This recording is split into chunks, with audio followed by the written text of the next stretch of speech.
You've been invited to a Halloween party and you forgot the hostess gift. Don't panic. Run to the store, pick up a few props, and let your ribbon come to the rescue. We picked up some orange and black Halloween mesh. We're going to cut about a yard of the mesh. Just going to pinch it on the end, wire it with some ribbon, twist it down,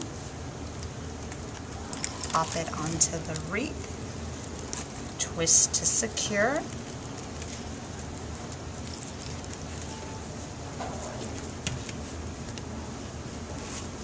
pinch the mesh, use your wire to secure again. There's no right or wrong way. However you'd like to see it on the wreath. What we're doing here is just adding a little dimension to a simple wreath.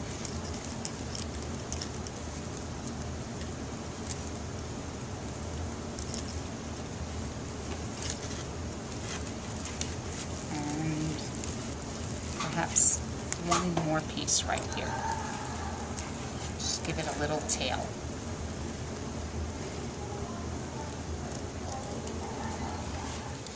We've gone ahead and attached that small piece of mesh to our wreath. Now we're going to place our props wherever we see we may like them. So we'll go ahead and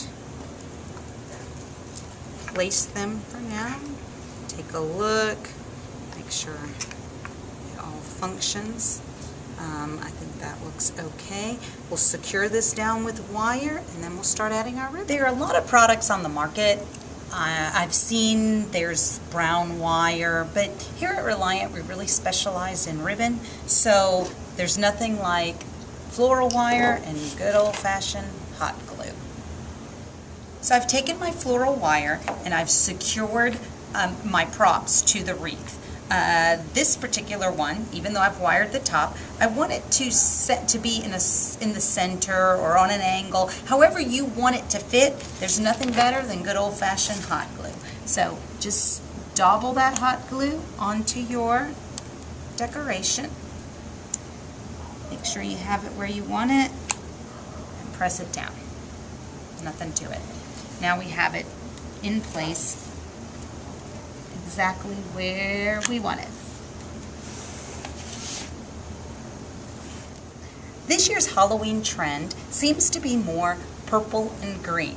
Of course, your traditional will be black and orange, and we do have black and orange in our decoration, but we're going to go with the new and modern purple and green for the season.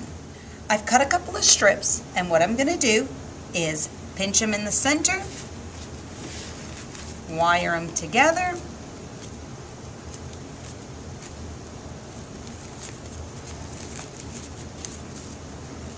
and have it ready to put onto place on my wreath. Now I've created a few of these ahead of time, and we're going to place them on the wreath and decide exactly how many we need. Okay, I've started placing my little flares. Just take the wire, twist it onto the wreath, and secure that one. Take a look, find a hole, and place another one. And I'll continue to do those until I've placed all of my flares. Okay, so we have finished our flares. We've placed them on our wreath, and now we're going to finish with some tails at the bottom. I've cut about a yard of each of the ribbons, fold it in half, and make a loop. Grab your other, fold it in half, make your loop. Repeat with the last ribbon. In this case we use 3 ribbons, but by all means you can use as many ribbons as you like, whatever fits your decoration. So here we go. We have 3 loops. Take a piece of wire, twist it in the center, 3 simple. And we are going to attach that to bottom of the wreath. Now, I'm going to push my mesh aside and attach it on this side because I want the mesh to also look like a tail. So, go ahead, twist that onto your wreath.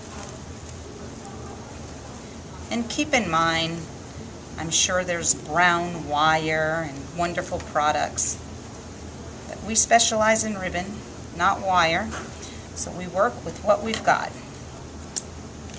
Green works too.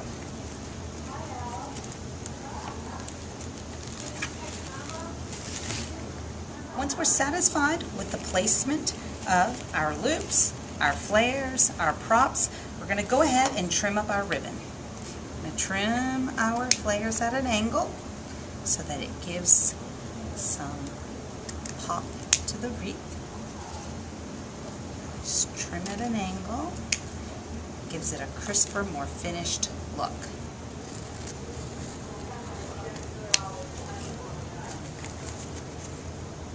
I'm finishing up this last tail. Decided to cut these at an angle. It gives it a little bit more of an edge for our Halloween theme. And we fluff. And I think she's about ready. Here we go. Grab your witch's hat and head out to your party.